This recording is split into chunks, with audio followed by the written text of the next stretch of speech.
Hey everybody, I'd like to read you an excerpt from a book, and I'd mentioned I was going to read it earlier, and this is Morals and Dogma by Albert Pike.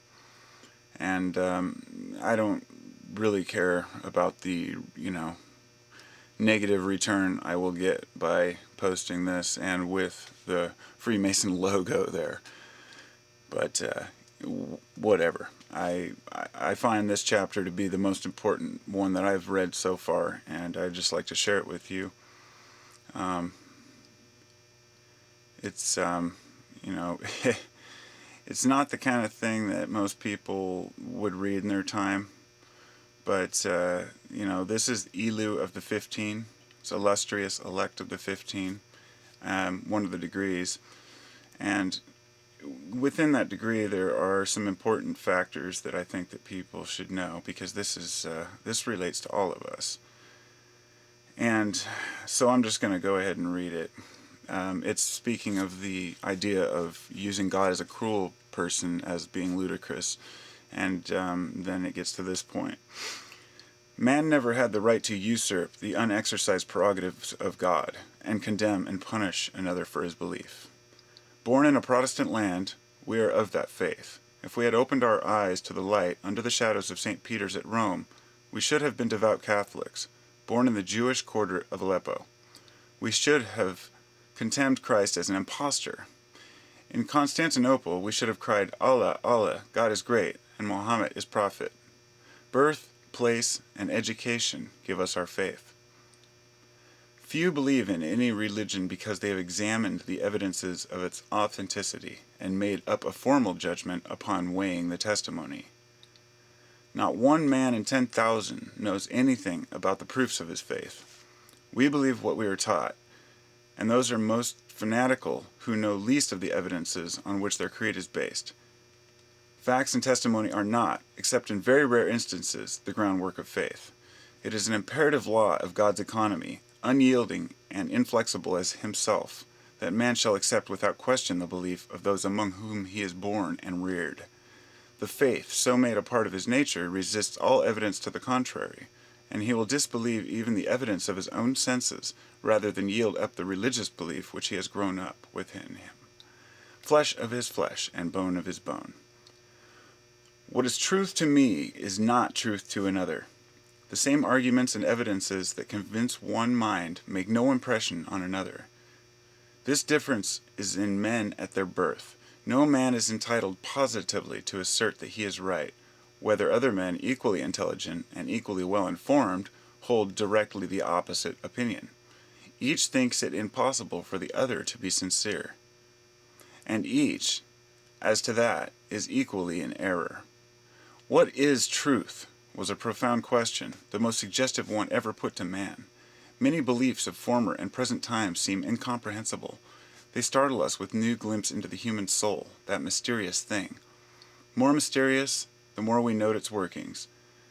Here is a man superior to myself in intellect and learning, and yet he sincerely believes what he seems to me to be too absurd to merit confutation, and I cannot conceive, and sincerely do not believe, that he is both sane and honest. And yet he is both. His reason is as perfect as mine, and he is as honest as I. The fancies of a lunatic are realities to him, and our dreams are realities while they last, and in the past no more unreal than what we have acted in our waking hours. No man can say that he hath as pure possession of the truth as of a châtel. When men entertain opinions diametrically opposed to each other, and each is honest, who shall decide which hath the truth? And how can either say with certainty that he hath it? We know not what is the truth. That we ourselves believe and feel absolutely certain that our own belief is true is in reality not the slightest proof of the fact, seem it never so certain and incapable of doubt to us. No man is responsible for the rightness of his faith, but only for the uprightness of it. Therefore, no man hath ever a right to persecute another for his belief, for there cannot be two antagonistic rights, and if one can persecute another because he himself is satisfied that the belief of the other is erroneous, then the other has, for the same reason, equally as certain a right to persecute him.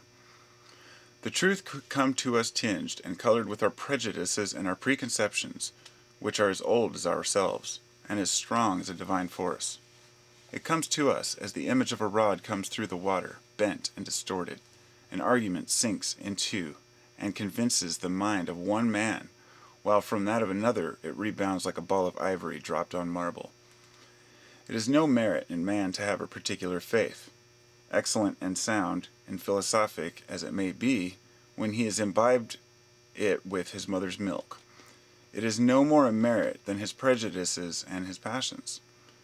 The sincere Moslem has much a right to persecute us, as we to persecute him, and therefore Masonry wisely requires no more than a belief in one all-great, powerful deity, the Father and Preserver of the universe. Therefore it is she teaches her votaries that toleration is one of the chief duties of every good Mason, a component part of that charity, without which we are mere hollow images of true Masons, mere sounding brass and tinkling cymbals. No evil hath so afflicted the world as intolerance of religious opinion. The human beings it has slain in various ways, if once and together brought us to life, would make a nation of people. Left to let live and increase, would have doubled the population of the civilized portion of the globe, among which the civilized portion it.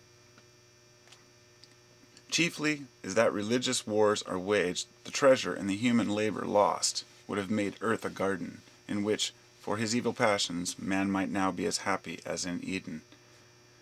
No man truly obeys Masonic law who merely tolerates those whose religious opinions are opposed to his own. Every man's opinions are his own private property, and the rights of all men to maintain his each and his own are perfectly equal. Merely to tolerate, to bear with an opposing opinion, is to assume it to be heretical, and to assert the right to persecute, if we could, and claim our toleration of it as a merit. The Mason's creed goes further than that. No man, it holds, has any right in any way to interfere with the religious belief of another. It holds that each man is absolutely sovereign as to his own belief, and that belief is a matter absolutely foreign to all who do not entertain the same belief, and that, if there were any right persecution at all, it would in all cases be a mutual right, because one party has the same right as all others to sit and judge his own case, and God is the only magistrate that can rightfully decide between them. To that great judge, Masonry refers the matter, and opening wide its portals, it invites to enter there and live in peace and harmony. The Protestant, the Catholic, the Jew, the Moslem, every man who will lead a truly virtuous and moral life, love his brethren, minister to the sick and distressed, and believe in the one all-powerful, all-wise, everywhere present God, architect, creator, and preserver of all things, by whose universal law of harmony ever rolls on this universe, the great, vast, infinite circle of successive death and life, whose ineffable name let all true Masons pay profoundest homage, for whose thousand blessings pour upon us, let us feel the sincerest gratitude now, henceforth, and forever.